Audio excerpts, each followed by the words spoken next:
Prison. So he actually went to prison 3 weeks prior is when he got indicted. The problem was our board got greedy. Amazon, Google, Microsoft, everyone was like coming out with their own version. That's when we knew we had to sell to Samsung. Is it, out of interest, is it public what you sold the... It's not public, but it's, a little over 40 million. I wanted, if I could say anything to founders, it's just like, start calling people that are close to you. Yeah, I think it'd be quite interesting to then sort of go into what's going on in the market today. To address the AI bubble and why I think it's a bubble. Quick admin note from legal. None of this is investment advice. Please speak to a professional if you're looking for specific advice. This is all commentary on investing in AI. Ladies and gentlemen, welcome back to another episode of the Mergers podcast with me, your host, Rory Mason. With me as ever, back from Nantucket. It's been flown around the world more often than your favorite model on Instagram. Ken Thomas, how are we doing? Doing all right. Just waiting for the next plane to be booked, so... Yeah. Well, I want to talk about that story. Yeah. Just a quick trip to the Hamptons. But yeah. Ridiculous lifestyle. I need to get into VC. And with us, Jason, thank you so much for coming on. Quick background, 4 exits, over $100 million raised, now managing partner at Thunder.VC, a sort of investment bank for venture capital firms and founders. How are you doing? Doing great. It's a nice morning. Have my coffee, ready to go. Brilliant. Well, thank you so much for coming on. You've got a fascinating story. I don't know, where do you want to start? At the beginning, when you were sort of in your founder era? So the quick story on me was at 19, I kind of learned that the traditional path of getting a job wasn't for me. I wasn't super excited about it. I was in college and quickly wanted to apply what I was learning in college. So I started a business for the sake of starting a business, just to kind of go through the process. And that ended up being a great mid-6-figure lifestyle business that allowed me to travel the world, met my wife, had a lot of fun, but that was the ceiling. And decided, like, what's next? I want to go bigger, faster. So I tried a tech startup, but that was 2013 in San Diego. There's no money to be found in that market at the time. Pitched every investor the wrong way, didn't know what I was doing, did every accelerator, went nowhere, all that kind of stuff. Ended up getting an acqui-hire offer that fell apart, shut it down, and realized I needed to be in New York to make real things happen. So I moved to New York and launched a company called LiquidSky, and that was at its core, is like a consumer product, cloud gaming technology. So playing a game on any device. Ended up raising about $12 million for that company relatively quickly, and ended up growing to about 1.5 million users. And then ultimately, we had an amazing acquisition offer from Samsung to buy us out. It was awesome. They were our biggest investor. We're all very excited. And then just as my career has amounted on many different occasions, deals just fall apart all the time. That CEO of Samsung went to prison, right before our deal closed and the morning of close. Yeah, I was going to say, did you say it was the same day the deal was going to close? So he didn't go to prison. So he actually went to prison 3 weeks prior is when he got indicted. The problem was our board got greedy and our deal was supposed to close 3 weeks earlier before our Thanksgiving, but our board pushed back on price because everything was up and to the right. We were crushing it. Everything was great. And they're like, we want more money. And my co-founder and I were like, no, we don't. This is a good deal. Let's get it done. Board went behind our back, tried to renegotiate. That put Samsung on pause for about a couple weeks. And in that time, the CEO went to prison. And the morning of our new close date, the new CEO got signature authority and he killed every deal in the entire company. As they usually do. Yeah. He's just like, any deal over $1 million across the global Samsung infrastructure was dead and needed to be re-reviewed in fear of corruption or whatever. And so the lead on our deal was like, it's okay. It's all going to work out. Just, it's like, we have bottles of champagne. We have like all our offer letters printed. And we told the team to show up at 9 a.m. We don't do that. Like we're like an 11 a.m. company. Yeah. 11 to 8 kind of team. And everyone gets there at 11 a.m. or 9 a.m. and they're like, all right, what's the big news? We're so excited. Because you can't tell anyone that you're doing a deal. There's only like 4 people that knew. And we're like, it's going to be a great Christmas party, everyone. Sheesh. And they're like, you got us up for this? Yeah, it's going to be awesome. Because we didn't know if the deal was dead or not. But we knew the exclusivity was over. So we started going back to everyone we spoke to. And Walmart was one of those people that was kind of poking us saying, hey, what you working on? What you working on? And so we got on a call or a meeting in person the next day and signed like $1.5 million POC to go out and build what was going to be the prototype for Walmart Gaming. Yep. And then, they bought us. It was, great. Everything was awesome. We started blitzing the growth and the technology to kind of get at Walmart scale, which was an intense bar to reach. And then 2 weeks before launch, they just pulled the plug. They reallocated our fund and a bunch of like the Walmart slush fund to go compete with Amazon on same day delivery. Sucked for us, but definitely the right choice for Walmart for sure. But yeah, and then I've done many things since. But yeah, that was kind of like the big. And in the beginning of that, you mentioned like you realized that I guess the traditional path wasn't for you. Like, how did you identify that, and what was like it like kind of come to that realization? Going into venture or going into the founder route, like early and when you first started out, you said you realized the traditional path wasn't for you. Oh yeah. I looked at my dad, and I love my dad. He's great, gave me a good life, but he commuted 3 to 4 hours a day. He's just grinding from like Orange County to LA. His body was falling apart. Always complained about whoever was above him making his decisions for him. And he's making money. He was respected in his career and all that kind of stuff, but still had these issues. And I was like, I just kind of want to control my own destiny. Yeah. Had no idea what entrepreneurship was. Family friend introduced me to the concept and gave me the book Rich Dad Poor Dad. I was like, being an owner sounds way better.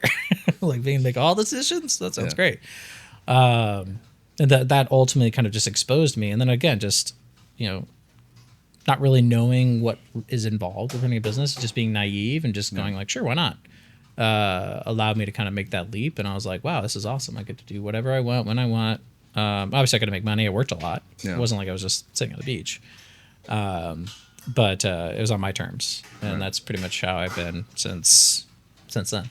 Can I ask, just sort of going back to LiquidSky, because this is like mid 2010s kind of thing. This is 2015, 2019. And this was like a cloud gaming platform, right? Mm-hmm. There was a more complicated technology stack behind it that unlocked a lot of other things, but that was our like consumer product that got us the notoriety we needed. And what was I think the premise of my question is going to be like sort of what gave you cues that that's where the technology was going, and then any like analogies to sort of the AI boom nowadays and what you're seeing in that same sort of foresight lens. The technology enabled the possibility for cloud gaming. Like before, it wasn't possible. Like the inevitability of 5G coming to the market at that time, which we kind of had insights into, the bandwidth capabilities, the latency capabilities would enable people to play anything on any device without bandwidth constraints. So you were able to play like the PC version of Call of Duty on your phone. Yeah. So like you could literally go from your desktop to your phone, back to your desktop in the exact same session, which was aspirational. People have talked about it. There was a company before us that raised a bunch of money that tried to do it. But we had figured out the unit economics. And so we understood that GPU compute was only going to decrease in terms of computational power and cost to achieve that. And so we bet big on that. I knew that the technology was going to be so valuable in and of itself, whether it was at its core, the cloud gaming technology, or the back end, what we kind of branded as the interactive content delivery network, an ICDN. Was going to be valuable to the Fortune 100 for sure. We knew it was going to be valuable to cloud. We knew it was going to be valuable to any of the big players out there. So we knew we had a backup. If we didn't win in the consumer market, we were going to have an easy exit opportunity. Right. And that's ultimately why I jumped in. I wanted to have the $1 billion outcome, but when we saw Amazon, Google, Microsoft, everyone was like coming out with their own version, that's when we knew we had to sell to Samsung. And we started lining that up before anyone kind of got any real traction, so we could maximize value. So I just saw that on the horizon. As far as how we compare it to, I don't think it's as much of a shift as AI is. Like I think AI is more comparable to like the mobile and like the internet boom of the 90s is more attributable to the AI experience we're having right now versus like the cloud enablement of where we were. We were just kind of an application layer type thing. Is it, out of interest, is it public what you sold the exit for? You don't have to answer. It's not public, but it's a little over 40 million. Oh wow, okay, so a really good outcome still. Yeah. Everyone made money. It wasn't what some of our investors really wanted. And the advent of full transparency, like when the Samsung deal fell apart, our investors bent us over backwards because we got $1 million exit fee, which always negotiate a breakup fee.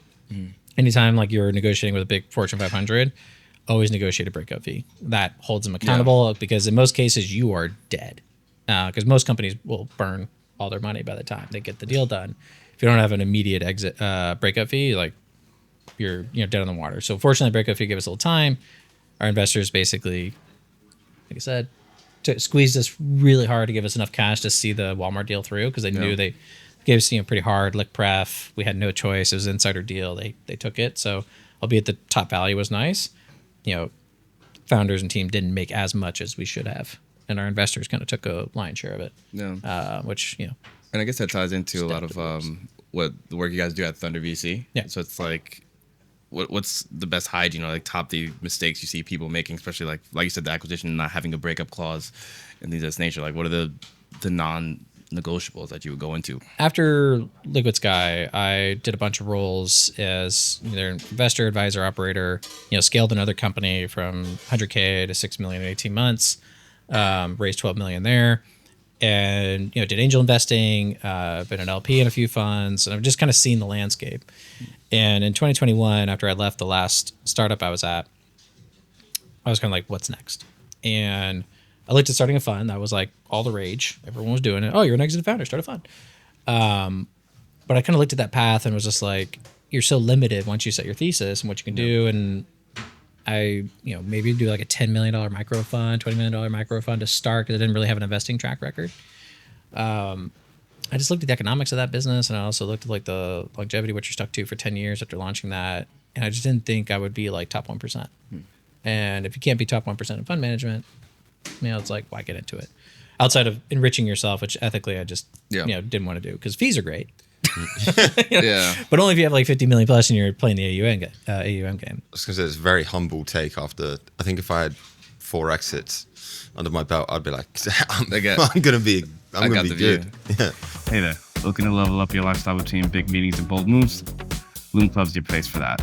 Located in Islington and Hackney, it's a great social club with a lot of events, big wellness scene. They've hosted everyone from TikTok to Deloitte. The reviews are great.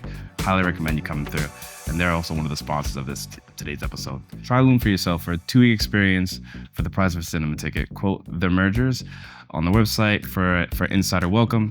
You can check them out at loom.club, or you can catch them at loom.club on Instagram. Just like for the viewers, like explaining, I guess walking for the management fees or running for the I guess the carry, because you mentioned like micro fund and all this stuff, like what the incentive structures are for VCs.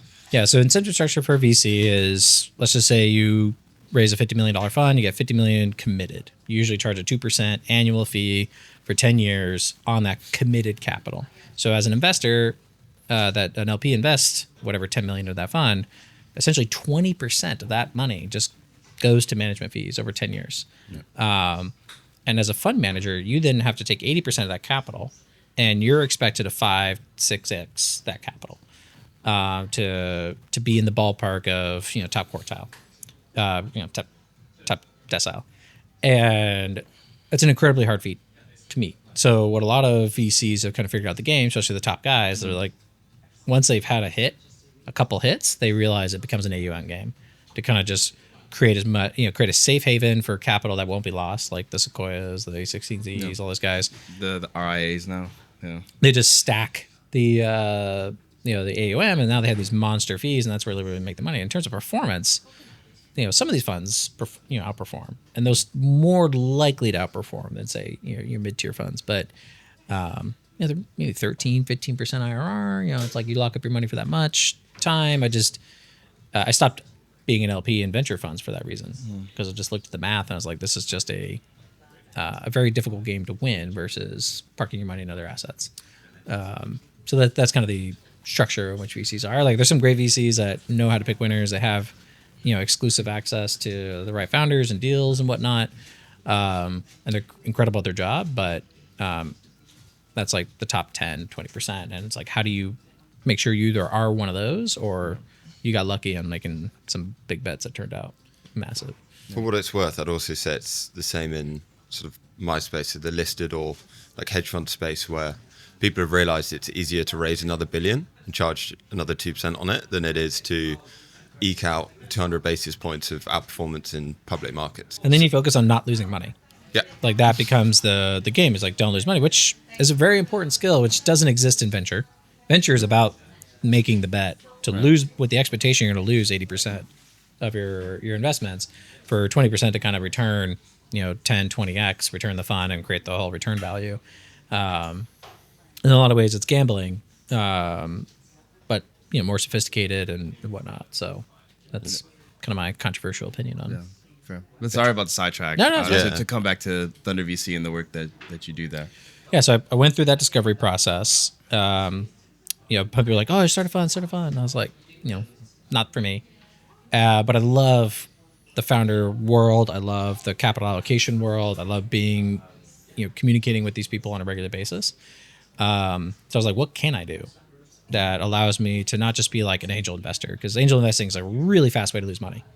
It's just like you throw money down because you get excited, and then But then what's funny is like those investors never call me. I mean, the founders never call me. I give them my $25K check, and I'm like, "Hey, I'm here to help with you. This," and they're like, "All right, thanks." And then they like, because I'm so small. I'm too small of a check to matter. And when I realized that, I was like, well, what if I actually they came to me for a very specific problem, and I got to work with them on that very specific problem, and I got to really get my hands dirty with them. And that's where I came up with Thunder, which was an investment bank. We help founders navigate capital strategy when it comes to raising debt, equity, or pursuing M&A. Right. So we'll do buy-side mandates for scaling companies that want to consolidate their industry. Or we'll take companies to market to sell them, or we'll take them to secure debt or equity. But ultimately what we really do, founders often come to us like, we want venture money. And we're like, well, are you truly a venture backable company now? You're at 5-10 million in revenue, but you're only growing 50%. That's awesome. That's a great business, just not for venture. And who are the investors that actually want to give you capital for what you want to do? And then we will help them reassess kind of the priorities of the business, what the founder's ideal target outcome is. Do you want to sell for 100 million? Do you want to have a lifestyle business? Do you want to make, I just talked to a founder the other day. I want to make $25 million. It's like, okay. It's like, all right, well, let's work backwards from that. How do you get your business to reach that? Because right now you make nothing if you sell today. Even though you got 10 million in revenue, you're not going to make any money if you sell today. So how do you actually get to $25 million? How do you change your business model? How do you create a product that investors or future buyers actually want to buy? And then start designing your business to reach that outcome. Yeah. Can we just, without saying who it is, obviously, but drill down, a lot of people listening will be like, sorry, if I've got 10 million revenue, why would someone not pay me 25 million for the business? Well, in all fairness, that particular founder doesn't own 100% of the business. Okay. They have a pref stack. Yeah. And so there's a hurdle that, Sorry, just to press, when you say pref stack, to define that. So as a founder, when you go out and raise money, you typically will raise money from venture, angels or whatever. And there's often a 1x liq pref or liquidation preference. And what that comes down to is, say you raise $5 million, the first $5 million in an exit goes to your investors. And there's, participating preferred, non-participating preferred. There's different things here, but we'll just for simplicity's sake. Yep. If you raise $10 million, the first $10 million that you sell for goes back to investors to recoup their investment, and then you share equally in the profits if it's not participating, or if they can choose either one.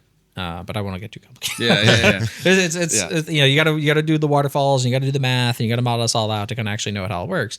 But in this particular case, company's doing 10 million, but that's 10 million GMV. Right. The real net revenue is closer to 3. So they talk big numbers on 10, but it's actually not really 10. Okay. So if they sold today, they would only maybe be at their pref stack, and their business model is transactional. It's not recurring. Right. So they're not going to get 10-20x revenue, and they're not growing 3x year over year. So their exit multiple of what they would sell for is going to be more likely to be based on EBITDA, right? And less so on revenue, right, because of the business model they have themselves plus their profitability. So when I ran that number for them, obviously it's very depressing. I am definitely the bearer of bad news to a lot of founders, but it's better for them to start understanding that problem now when they have options and they have cash and they can make changes in the business to then tweak the business model, tweak their value proposition so that they can create what I like to call multiple arbitrage. Like, what change can you make in the business? So like this one particular client, it's like they could potentially they have a great distribution to their end customers.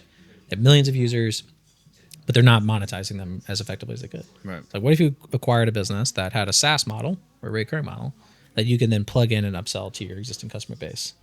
Like, you just create a massive arbitrage. You could probably buy that business for relatively low, stack it into your distribution model, and maybe 2-3x revenue over however long. But that 2-3x in revenue is way more valuable than 2-3xing your existing business model. And so now they go from what they would sell for today in like the $10 to $15 million range, $10 million range, to, much, like 30, 40, 50 million. Yeah. And so that's the kind of stuff that it's fun. Like being able to kind of dive into these businesses and understand what's the real value creation opportunity. And I guess too, like that's also kind of a mindset shift for a founder, right? Because they're focused on building, not really acquiring and latching on another business or product to what they're doing now. So how do you navigate those conversations? First, we always ground everything in first principles. Like, what's the founder really trying to accomplish? Yeah. Like, and why do they do the business? And also, one of the things I always check for is founder stamina. Like, does the founder have the grit and the stamina left to do what it's going to take those steps to create that value? And if they're not, sell now or go get new management in place, because that's such a key factor. The founders lost stamina. We have some clients where we reinvigorated them. Like, we showed them what they were doing wrong, showed them what they had to do, but we still said they should sell. Yeah. We actually got a great offer. Everything was great, but the buyer's capital fell out last minute, so the deal fell through, and the founders were ecstatic. Despite the valuation creation, we took them from basically I think it was a 3.5x value increase after 3 months working with us. Fair. Yes, what they would have got 3 months prior to versus what we got them was about 3.5x difference. Just by tweaking a couple things in the business. Not always that easy or that fast, but that was cool. But they got so invigorated. They're like, this was awesome. Like, we know now that if we do this for another year, we could sell for probably double what we just got the offer for. Right. And so that's what they're on a mission to do. It's not for me because we didn't get a transaction fee. Right. But it's not about us. It's about what creates the maximum value for that business. It's pretty impressive, the kind of value add that you can have by, like you say, tweaking underlying small parts of the business model. Sometimes it's big tweaks. Yeah. And that's, a hard pill for some founders to swallow. But it's a matter of challenging the founder on their existing perceived perceptions of their business. Yeah. Because when you're building a business, you're so tunnel focused, especially if you raised venture before. You're on this like, I have to be venture. And it's just, it fades at some point. Like after series, seed, series A, like you really need to be open-minded to other transaction types and what you're really doing this business for, to then ground yourself on positioning the company for an outcome that's statistically more possible than trying to chase a venture. If your VC stop answering your calls, or they're just, you're doing great. Yeah, keep going. Yeah, no, you go. Keep slugging, champ. Yeah, keep If your VC start giving you that kind of feedback, it's time to rethink your strategy and stop chasing venture or pursuing venture. That's a clear tell sign that they don't believe you're going to return the fund. And if they don't believe you're going to return the fund, they're not interested in you anymore. Like there's some like diehards like VCs that like really care about their founders and they want to support them, but according to their incentive model, that's a bad business model for them. It's interesting you say that because I remember when before this AI kind of period we're in, called bubble otherwise, but there was a lot of orphaned, I guess, orphan portfolio. Call them VC orphans. Yeah, so like they had these crazy valuations from ZERP era, and then like the call stopped being answered, right? So I guess how are you seeing that now, especially now, like if you haven't hit, we might have invested you in 6 months ago, but if you haven't hit some crazy 10 mil revenue, then we don't care anymore. If you don't have breakout velocity. Yeah. So what I typically advise founders, another example, amazing founder, her VC introduced me to her. He's like, hey, if you can give me a 1x on my money, I'll be happy. Because they could probably sell for 10 million, doing about 4 million in revenue, but 5 million. And he's like, can you sell her? And I'll just take my 1x money back, and then I'll go reinvest that because I'm still in my investment cycle period.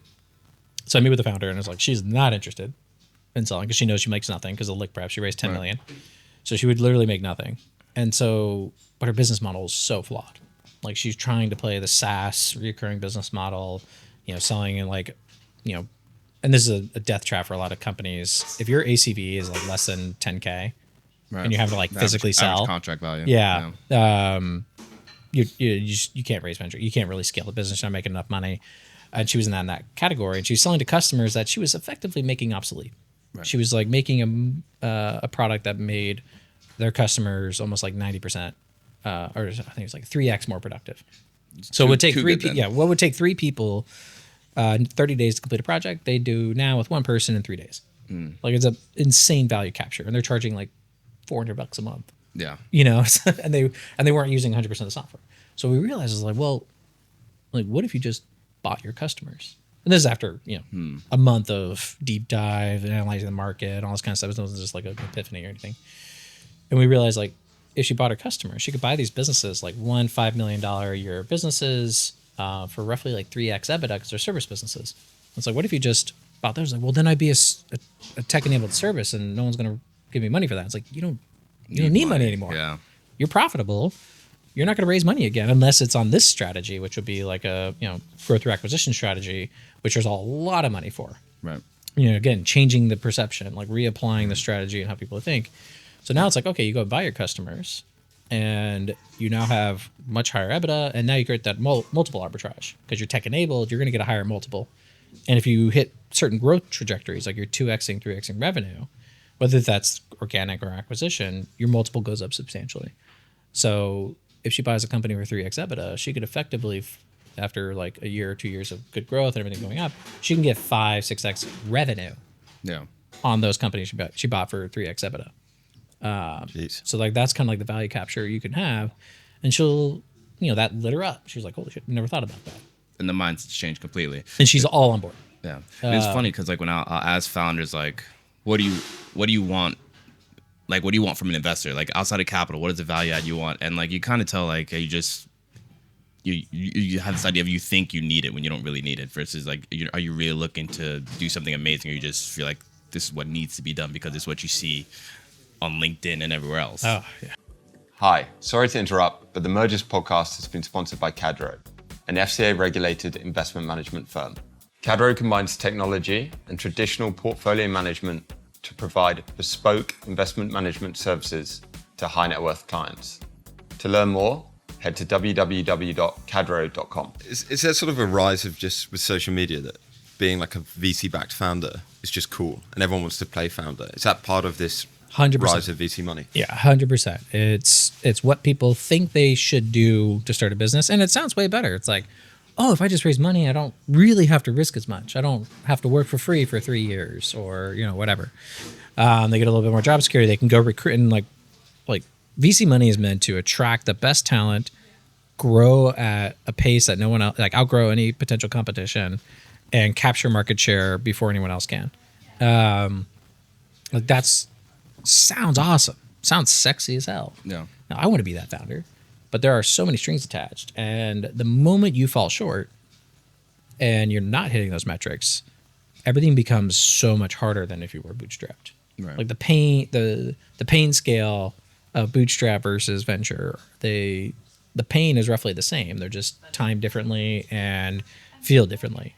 But in the bootstrap scenario, you tend to have more flexibility and control. So like we work really well with businesses that have been more bootstrap because they have a lot more autonomy and flexibility, or the ones that have been written off by their VCs. Like they're not going to be the fund returner, so they don't really get involved anymore.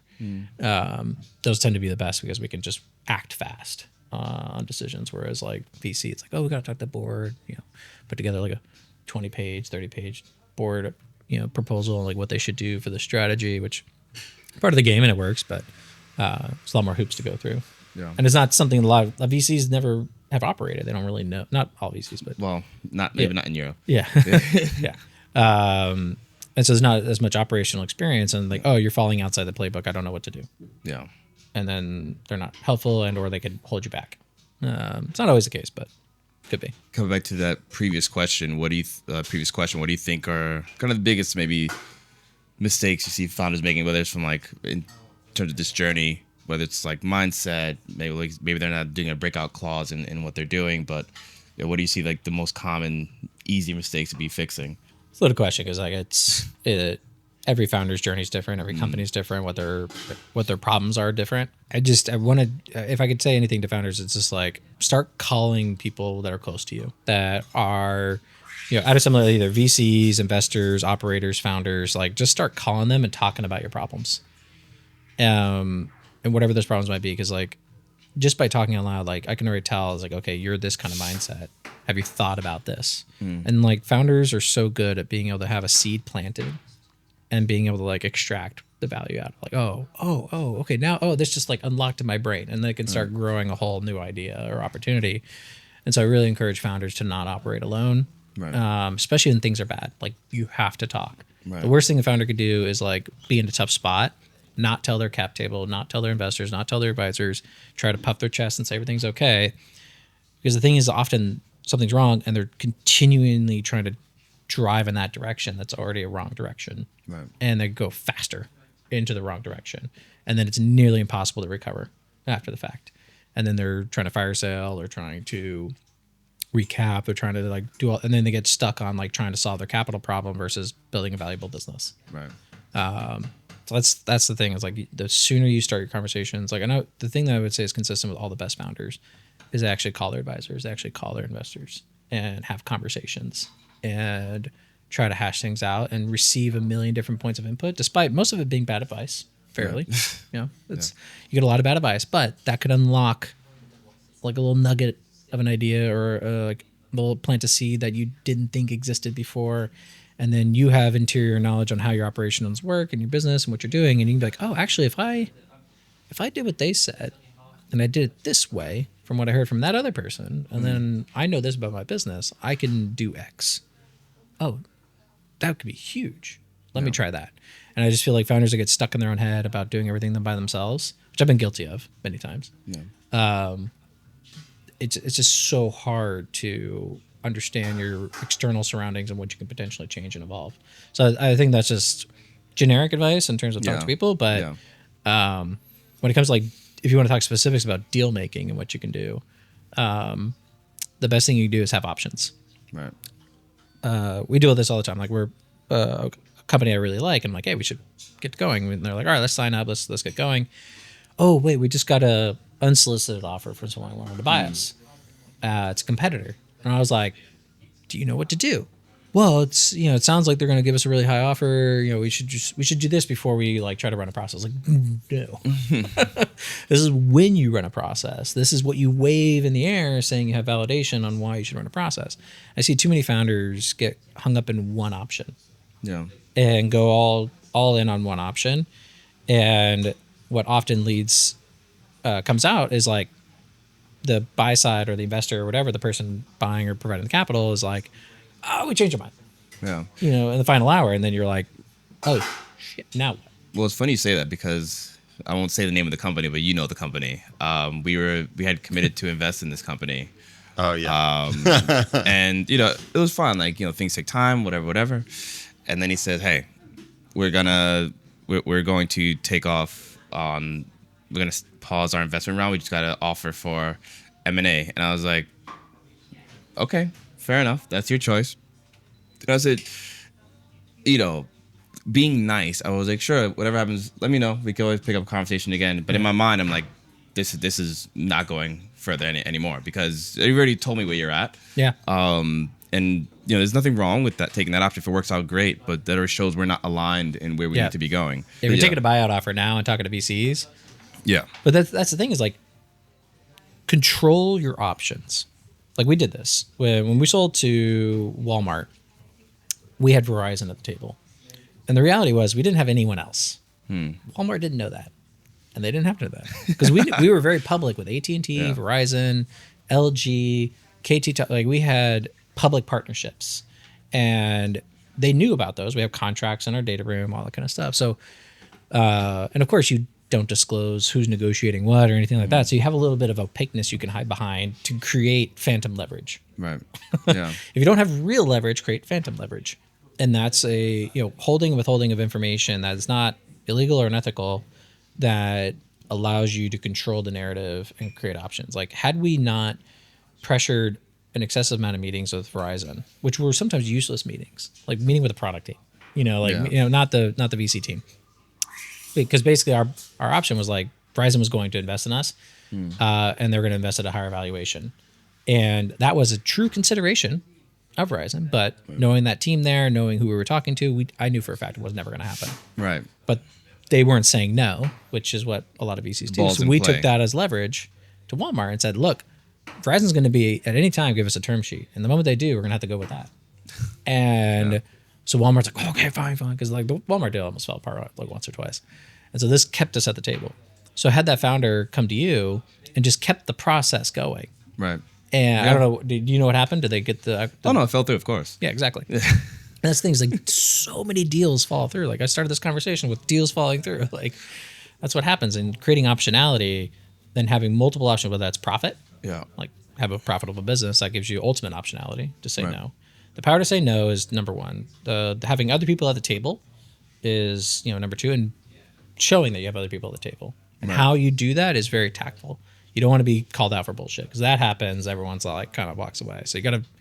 I've seen this so many times. Yeah, it's a fine line you got to walk when you're saying you got to really have actually someone at the table. If someone called someone at Verizon, it would have been okay. Yeah. They're like, oh yeah, we're still looking into it. We're still working on this. So it's like you still have that option. You can't just make up. Yeah, A16Z is going to do the deal. It's like we're talking. They had a call a month ago. But that does not count. And that was the thing. I had to call the founder, and I spoke to the lead investor. Like literally called them right after, like on WhatsApp, and I'm like, hey man, just let you know, this is what they told me, and we're out. It's like, and like I've caught up with this VC not long ago, and like they did run through with the deal. I'm like, their choice.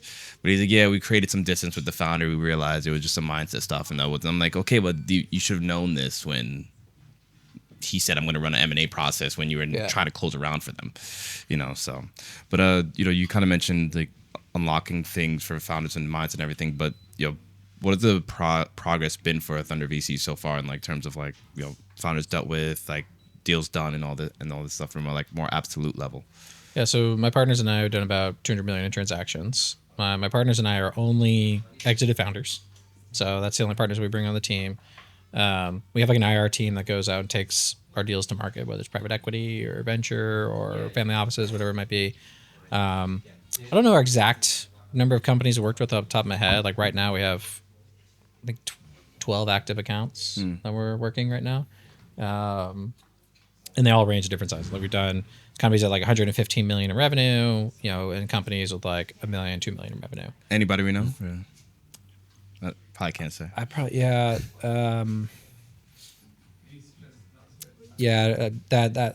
probably should have done like a who I could probably call up on a public, because like I'm also a registered broker dealer in the U.S. Right.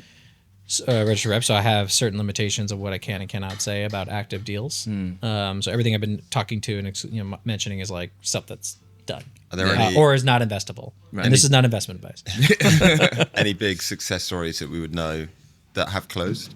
No, we're not going to like the unicorns that everyone is familiar with. Like those guys have all the resources in the world working with them, and they're like tripling, 5xing, like all that kind of stuff. Like that's not the problem we solve. We're often with, I would say, when you think about it, like 20% of a VC portfolio is where the VCs put their attention. The other 80% is kind of, we're kind of in that like 30-50% of a VC portfolio that's like operational, either profitable or on the track to profitability.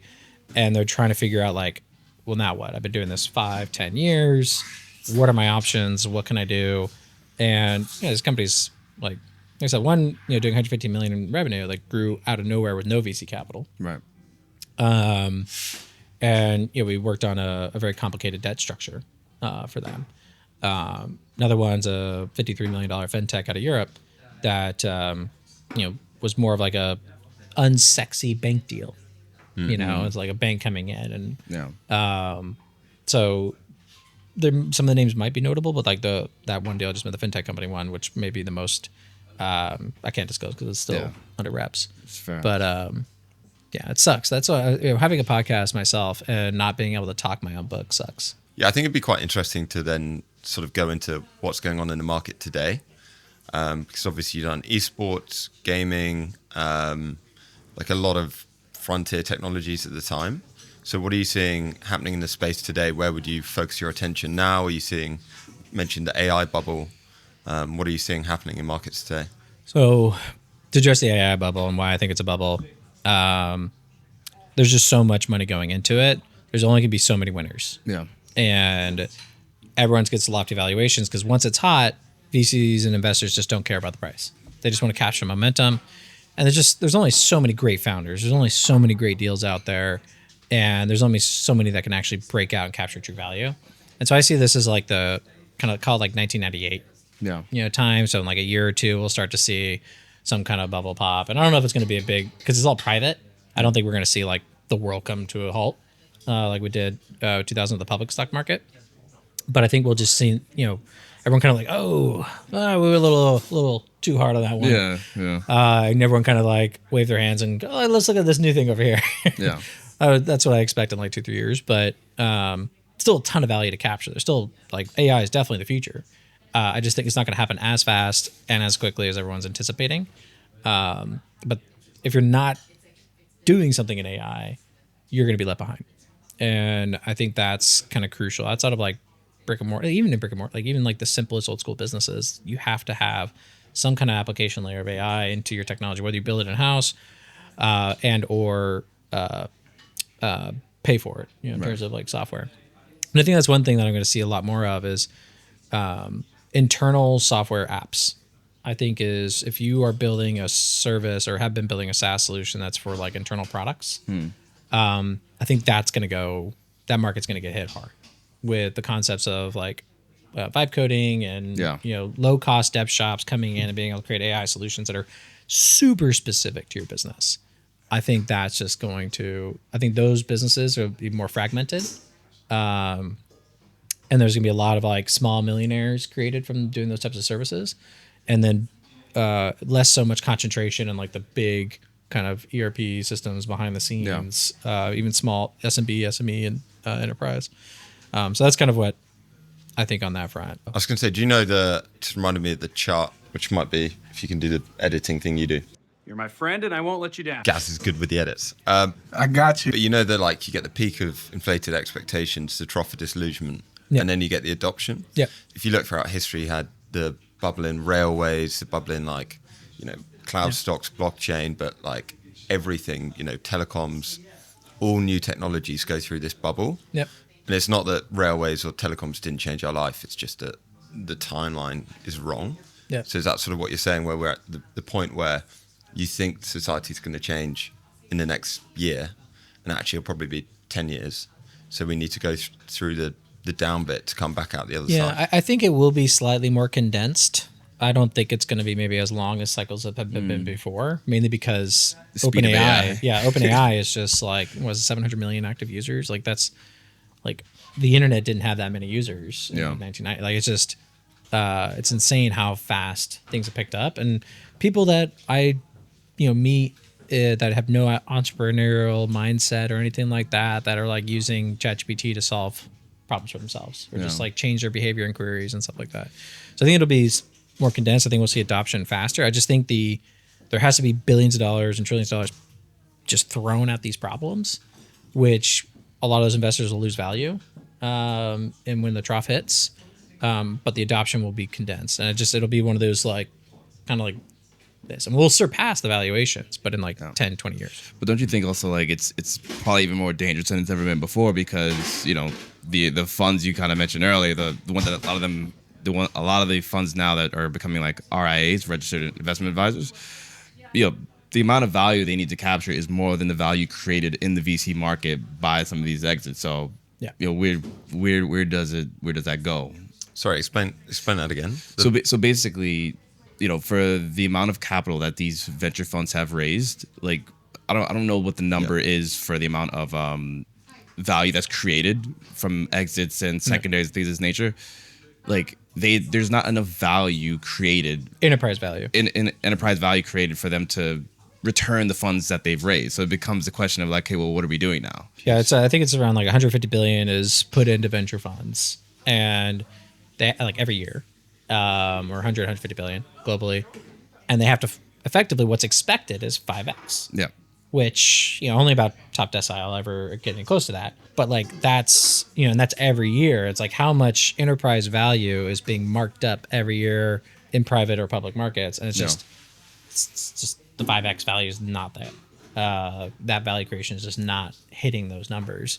So it just automatically means again that power law distribution, even with the funds themselves that are supposed to be optimized for power law, they're only going to 90% of them will fall short of LP expectations. Right. But again, LPs invest for various different reasons, and not everyone's going to be upset.